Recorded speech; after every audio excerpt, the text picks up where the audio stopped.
So now we're going to talk a little bit about Anchor, which is what we use to record our podcast. And honestly, I think the easiest way to make a podcast. It's free, completely free, and you can record either from your phone or your computer. And either way, like, you have all of these different creation tools that allow you to not only record, but edit your podcasts, add in music, sound effects, and things of that nature. And on top of that, they distribute your podcast for you. So they stream it automatically for you anywhere from like Spotify to Apple Podcasts to Google Podcasts and just a few other places I didn't even know existed. And you can also make money from your podcast if you use Anchor. So they give you the option to put in sponsorships and you don't even need a minimum listenership. So if all of that sounds cool to you and you're interested in starting a podcast of your own, I definitely encourage you to download the Anchor app or go to anchor.fm to get started.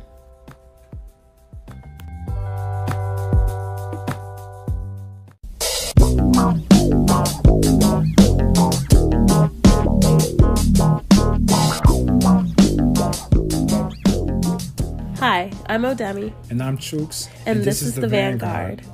So, also, I just want to give like a quick disclaimer. If I sound very congested, it's because I'm like a little sick.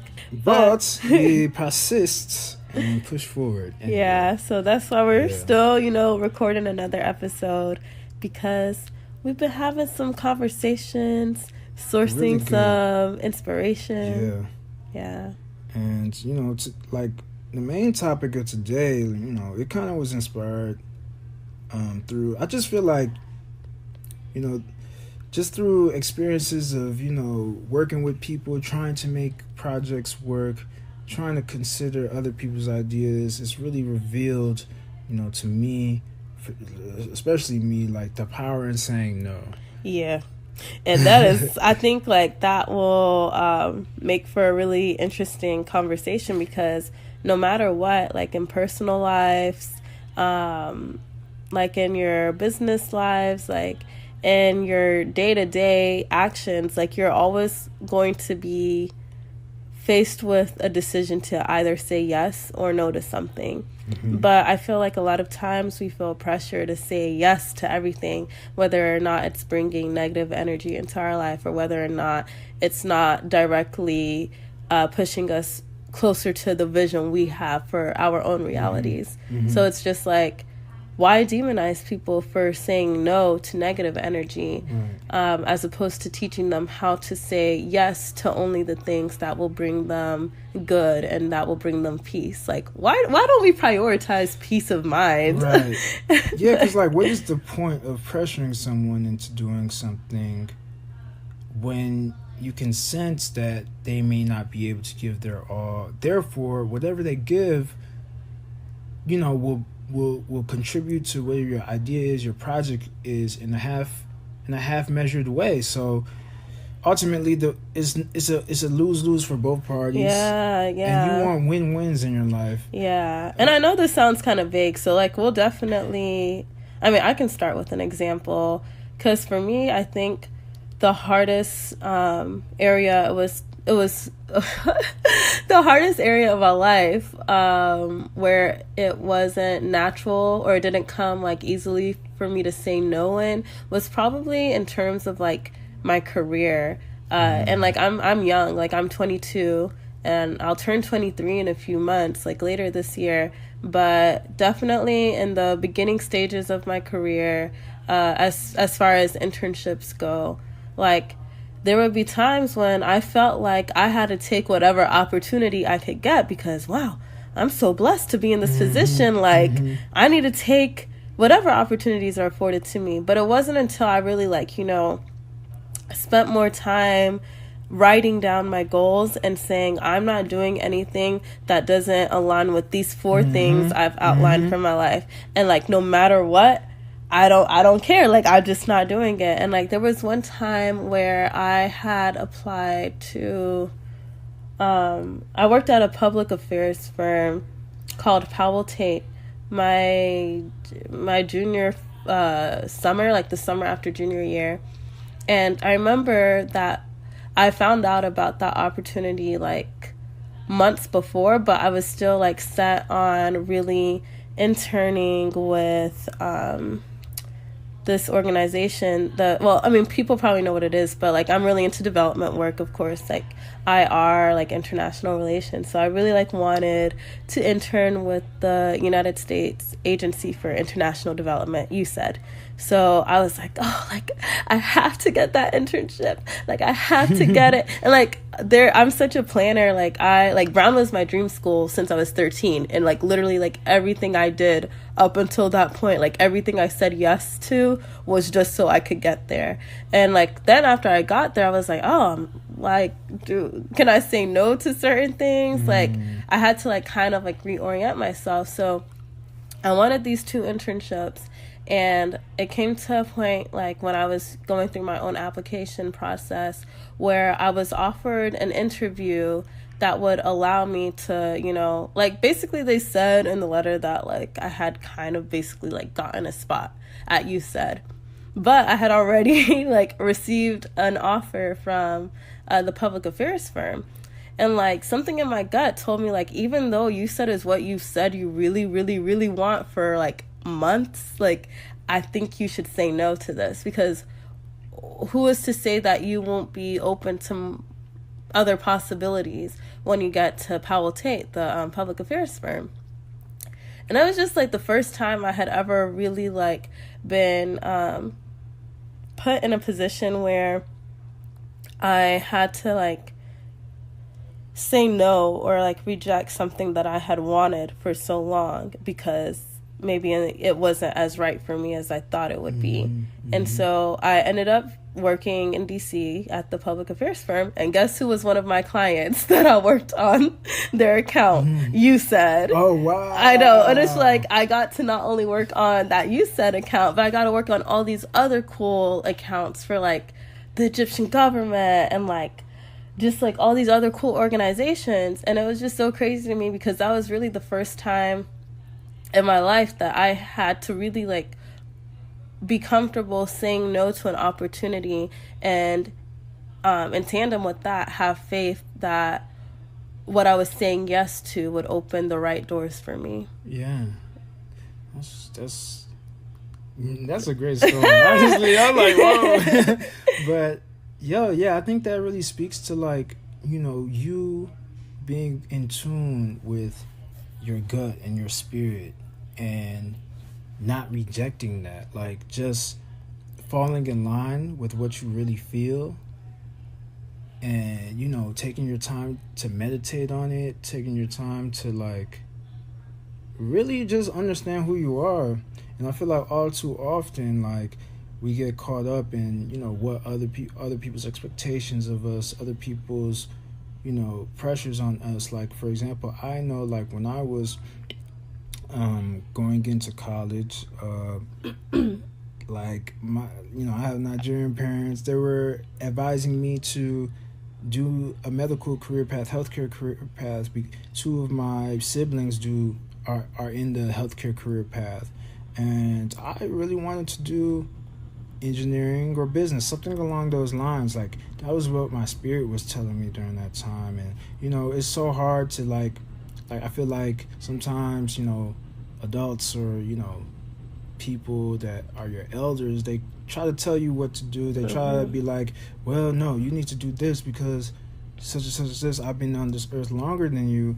But no matter how long you've been on this earth, there's nothing that could deny the spirit of someone, the inner spirit of someone. And sometimes saying no to certain like people, to certain opportunities, or to certain like energies is a way of acknowledging your self-worth and like owning your value. Because something I think about is like in Solange's album, not the recent one, but A Seat at the Table, and one of the songs, like, so if you haven't listened to the album, she does a really beautiful job of incorporating different interludes where she has, I guess, like sound bites from interviews with people in her life who have like impacted her and who have impacted the industries that they're in. So Master P was one of them. And he basically said that, you know, he turned down a large sum of money, like, for this deal. And he's like, and his brother or somebody close to him was like, yo, like, why would you turn that down? Like, and he's like saying, Master P was saying, yo, if this white man's offering me $1 million, I know I gotta be worth like 10 billion or something. Exactly. And I was like, you know what? How many times has somebody offered me something? I'm like, that's not what I'm worth. Like, I really feel like you don't see it, but I see it. So maybe I should say no to this opportunity so I can work harder at my craft. So that way I won't have to be put in a position where people are undervaluing me. Right. And, like, the work will speak for itself. Right. Or, like, and we see it a lot. I mean, in our last episode, we talked about entrepreneurship, VC funding, and things like that. But we do see that a lot in, like, Black people and minorities who are in charge of their own career paths, entrepreneurs, creators, founders. A lot of times when they receive these offers, it comes with, like, the fine print of the investor now owns 70% of what you yourself are creating. Right. Or, like, they're offering you, like, wasn't Instagram bought for, like, much less than what it was worth? Yeah, it was only bought for... Let's look this up real quick. Instagram, like... Yeah, like, Instagram, I think, because Facebook bought Instagram, and I can't remember, like... That's why Instagram has changed. Facebook bought Instagram for a cool $1 billion. Yes. And now the worth... Yeah, it was just $1 billion. just $1 billion. But what is Instagram worth today? Like, let's see what Instagram is worth now. Instagram. 100 billion. 100 times fold of worth.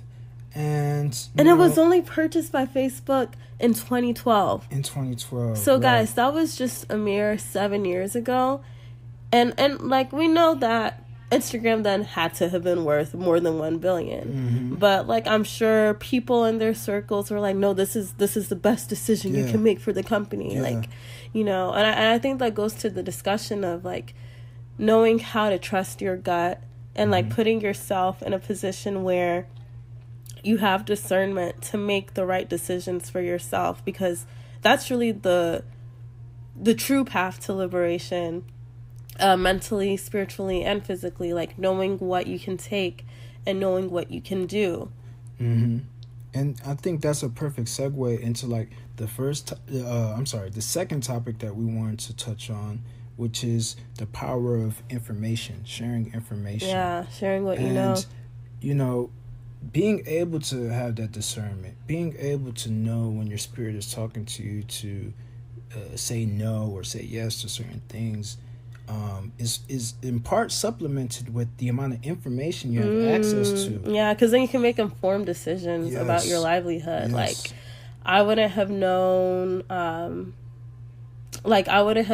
certain things, like how to negotiate my salary. Like, right, I was just thinking about that. Like, the first time I ever did that, I was like 18, something like that. And, like, I got this internship, and they were trying to pay a girl $12 an hour, and I was just like, it doesn't sit right with me. Look, a company would try to make you an unpaid intern if you don't know better. If you don't let them know what you're worth. Even if, like, I tell people this all the time, like, you get a job offer and they give you a number.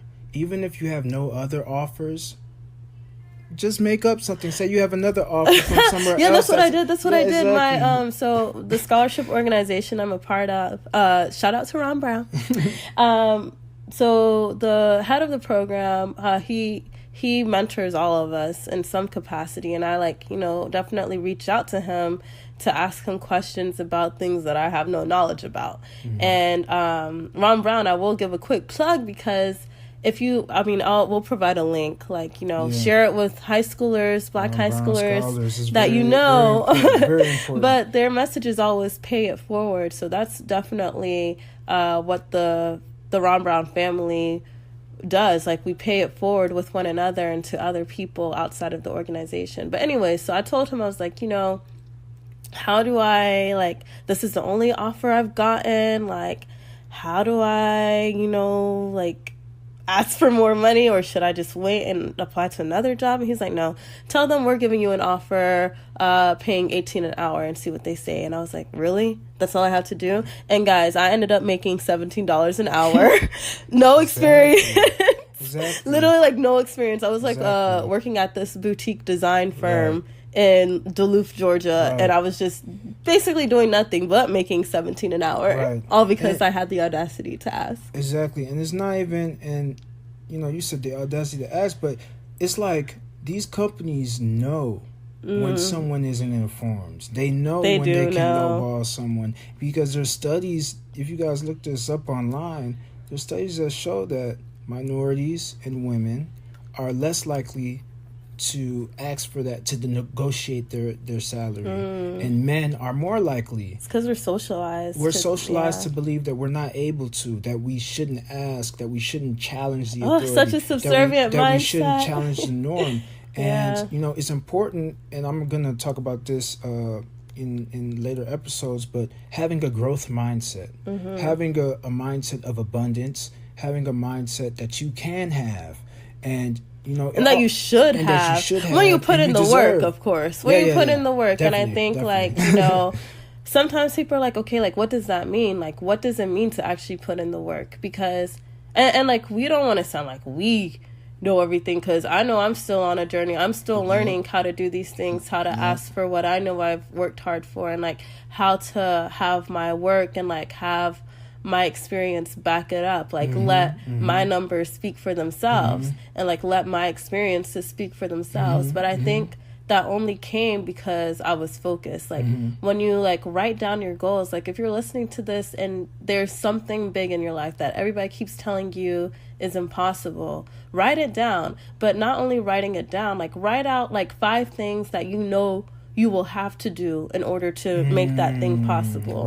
Right. And it's just like kind of you keeping yourself and holding yourself accountable. Because it's like a lot of times, like, I feel like, growing up, I would rely on my mom to remind me, like, to study or like, but then it came to a point where I knew where I wanted to go to school. My mom's not going to go to school for me. She's not going to take my exams for me. So it's like, I have to be the one to take ownership of that and like, know that I want this thing so bad. So I have to make a game plan for how I'm going to get it. And like, I have to seek out that information. Like, how am I going to get it? But people who, if you see someone who wants something that you have, or like wants an experience that you've been fortunate enough to experience, like, well, there's a lot of power in bringing other people along with you and like really sharing that knowledge of like what you did to be successful.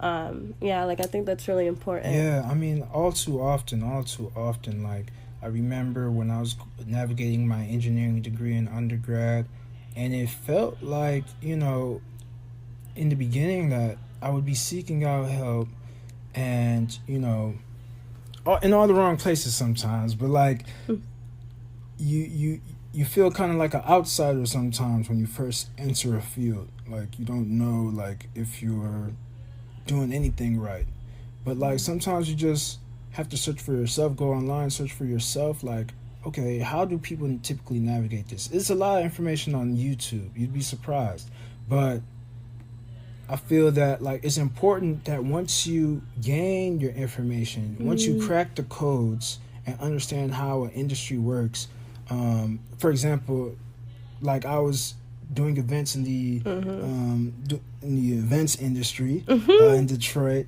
and like other places beyond that, but like understanding how to I guess do run of shows and like coordinate with venues. It was kind of like people were like trying to keep that information away from me, like, oh, just don't worry about this, I got it. Like I'll be working with someone and they'll just kind of like keep that information for themselves. Those are the most annoying type of people. When I'm trying to also understand that information to see how I can apply my background to make it more efficient, and so that I it's can like make it more people would rather for myself. Something be inefficient than share their knowledge with somebody else, so that we can all grow together and like make it something phenomenal. Right, exactly. And it's so important to share knowledge, and it's honestly a disservice if you're not sharing knowledge, because the facts are today we're living in the information age.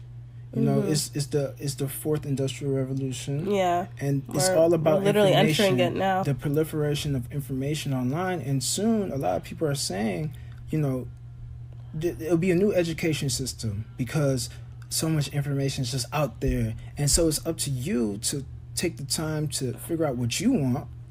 What you're going to say no to, and then seek out the proper information to propel yourself to what your goals are. But then it's also on, for those of us who feel like we've accomplished things, or if we've attained a level of success that we know people from the communities that we come from may not have had that same access. Like for me, that's why I created my website, and I was like, I need to repurpose all of my essays from undergrad and like just turn them into like readable blog posts, because I learned so much at Brown. Like I learned so much about Africa, so much about our history, so much about the things that are possible for the future. Please go on her website, like odemipessu.com. Yo, honestly, like it's a really groundbreaking thing. More to come. It's a groundbreaking thing to like see like someone that looks like you being able to disseminate the knowledge they gained in such a prestigious, elite, closed circle environment and redisseminate it in a palatable way, although you may need your dictionary to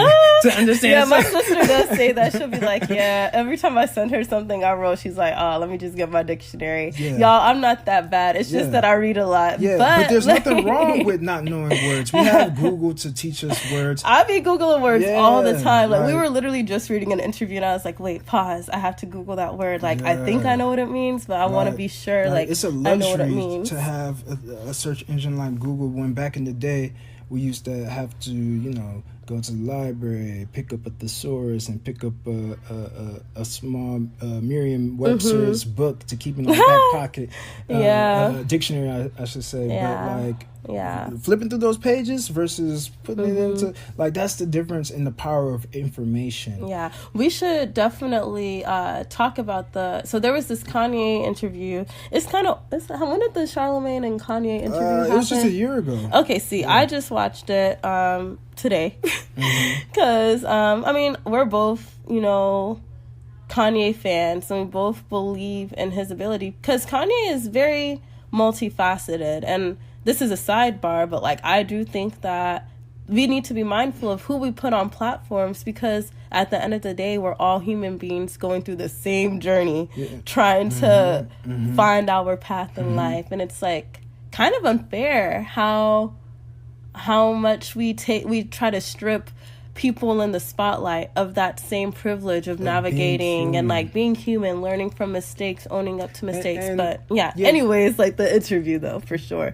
We should. Were you gonna say something? Because I just wanted to interject one thing. Oh yeah, sure. Like, and for me, I didn't even. I'm a super Kanye fan. Like, a lot of people. I used to feel a stigma. Like today, sometimes I feel a stigma when I go around people and bring up Kanye. So many people are quick to like be like, oh, I thought you was canceled. But cancel culture is really toxic. But that's another conversation. Yeah, we'll talk about that another day. What I really want to say is, it's important to fully investigate the after effects of whatever the traumatic moment was for you. Seeing Kanye say, "Oh, slavery was a choice." Did you ever think? Like, why did he say that? Why did he say that? Look and see, because he's talked about it a lot afterwards. Apologized and But we out here sounding like we listen to Kanye. But that wasn't really the point of me bringing him up. It was really just to plug something he said in the interview that resonated with us about how Mark Zuckerberg, a very insidious man indeed, because I don't trust him, but Mark Zuckerberg wanted to meet with Kanye essentially, and Kanye was saying there wasn't really any like follow-up to the meeting, and it's like he was coming with all these ideas, and it's like people like Mark Zuckerberg will see someone who has one idea and only invest in it because they want to capitalize off of it. But then when they see people like, you know, Kanye, or those of us who have like idea after idea, like just spitting them out, and it's like silence, like, oh, like that's a threat to me because you're coming up with too much. And then Kanye is like, why are you trying to keep me misinformed? Like, you see, I'm trying to do something, and there's people around me who have the means, who have the knowledge to help me. but it's like they don't want to help me. And like that really spoke to me, because for me, there's so many people that always reach out to me like, how did you go to school for free? Like, how, like what? And I'm quick to be like, oh yeah, do this, check this, I'll help you, I'll read your essay, like send me this, oh, this internship, talk to this person, I'll put you in contact with them, I'll put us in an email chain. Like I do that so much because I know there have been countless times where, no shade, but like I'm looking at people at Brown, like, you know, your low income friends, like, you know, your friends who unfortunately their parents are not like big time lawyers or like CEOs who can be like, oh yeah, talk to Uncle Jeff. Yeah. he'll get you a position at Amazon. Like, talk to him. Yeah. Like, I mean, there were a lot of times where, you know, and like on the other side of the spectrum, I do have close friends in my life who are more privileged than me in certain ways, who have put me on, who have been like, yeah, my mom does this, like, you know, send that to her, like, you know, shout out to Carter, I love you, because like, you know, friends like him are the ones who I'm like, yo, like, you know, people that I need to know who can help me do such and such. Is there any way you can help me out? And so I can learn from them and gain some knowledge from them. And it's like those kind of friendships and those type of relationships have been the most impactful for me, because I see what can happen when people are actively like trying to like withhold opportunities from you. And it just hurts, because it's like, as a Black community, how can we really advance forward if that keeps happening? Not only as a Black community, as a human race. Yeah. Like, because it's just that, think about how much better the world could be if we helped each other up more often. If we just, you know... And not giving handouts. No one is saying, like... But when people demonstrate, I've made an action plan, like, I've done this, but it's just that I don't have the information needed to do this one piece of the puzzle.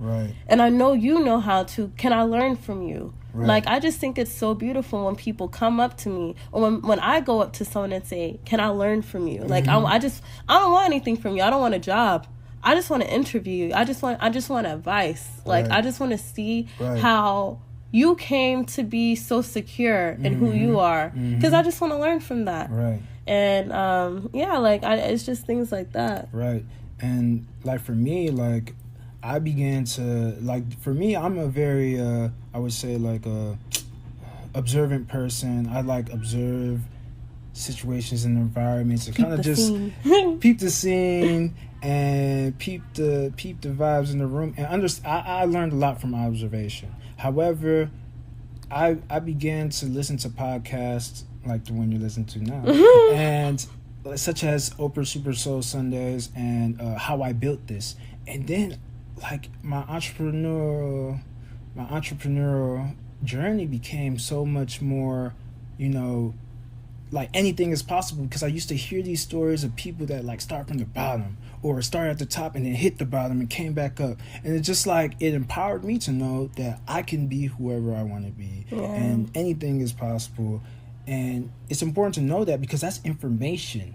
Yeah, when people tell you that, it's just like the blessing of someone telling you that what you want to do is possible. But what I hope is that everybody can get to a point where we don't need outside validation. Like, for me, there's so many outlandish things that I do that my parents, they look and they like, y'all hear something? Because they're like, oh, Demi is always coming with some new venture, some new idea she wants to do. But it's like, they never tell me it's impossible. They just ask me, okay, so how are you going to do that? And how are you going to learn how to do that?